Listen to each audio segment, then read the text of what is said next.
You know who I am?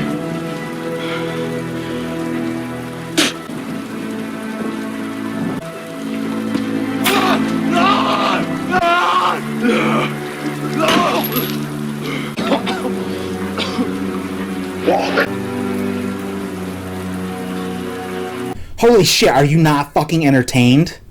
Streaming series have been mostly a depressing cesspool lately. The Boys and Umbrella Academy after Season 1, Star Trek Discovery, Wheel of Time, WandaVision, Falcon and the Winter Soldier, Loki.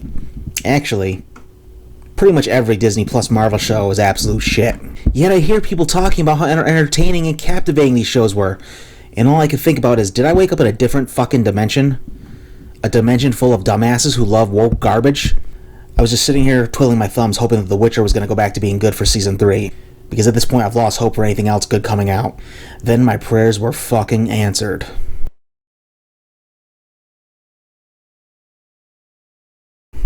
The Terminal List is the best show that's been produced in years. It's like John Wick, but instead of being a hitman, he's a Navy SEAL, and it's 8 hours long instead of being only 2.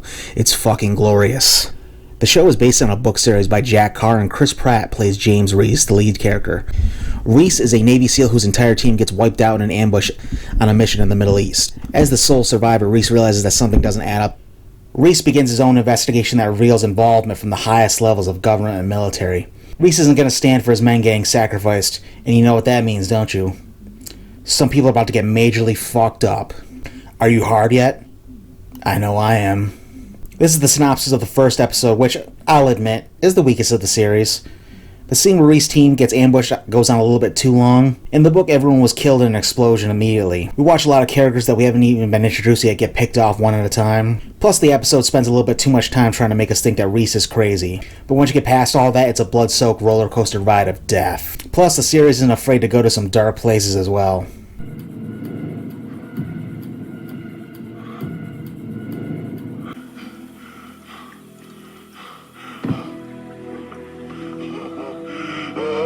Oh, it's fucking on at that point. Reese begins a mission to kill everyone involved who took from him what mattered the most.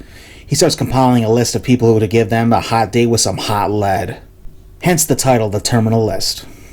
The best thing about this show is the execution. The book series itself is written by former Navy SEAL Jack Carr, and the production hired a lot of military veterans as part of its crew, and it shows. The series is better action and combat scenes than anything else on TV. It reminded me of watching Lone Survivor or 13 Hours. It just felt authentic as fuck. When the series was first announced with Chris Pratt as the lead, I have to admit I was skeptical about him playing James Reese. I'm a fan of Pratt's, but this is a completely different character than what he's done before. He's mostly known for comedy, even when he's supposed to be playing in a serious action movie. He's played a Navy SEAL before in Zero Dark 30, and even though it's a super serious movie, he was the comic relief. James Reese is not a jokester, especially in the first book. This didn't feel like it was going to be in Pratt's wheelhouse at all. But I was wrong. Pratt kills it.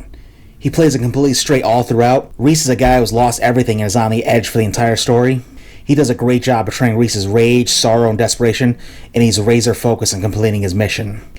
There are some scenes where he's able to convey so much pain and anger with just a look. He doesn't have to say anything. The rest of the cast do a good job as well. Taylor Kitsch does some of the best acting of his career as an old SEAL teammate of Reese who helps him on the mission. Riley Keough is perfect as Reese's wife. Gene Triplehorn is great as the Secretary of Defense who wants to be a friend to Reese and appears to be a noble politician. As if there is such a thing. Triplehorn can switch her emotions on a dime, she's so good in this.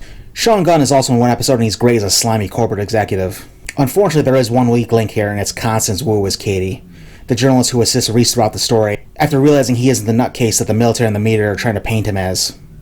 I'm not really familiar with Wu besides this, but her performance is the least impressive out of the entire cast. She looks bored and disinterested throughout most of their scenes, even when people are shooting at her.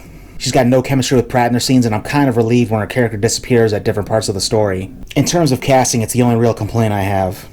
My absolute favorite thing about this series is its dedication to the source material. 90% of what happens in this series also happens in the book. The most significant difference is how Reese's team dies. It's better in the book, I think. Also, Taylor Kitsch's character has a much smaller role in the book, but I think increasing his character's screen time was a plus. Also in the book, the reader knew who all the bad guys were from almost the very beginning, while the show slowly reveals everything to us as Reese figures it out. It works well, though. The show was great, and I really hope Amazon announces that they're going to do another season.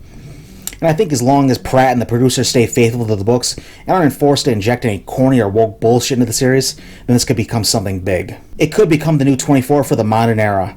Maybe even better. Fuck yeah. Watch it.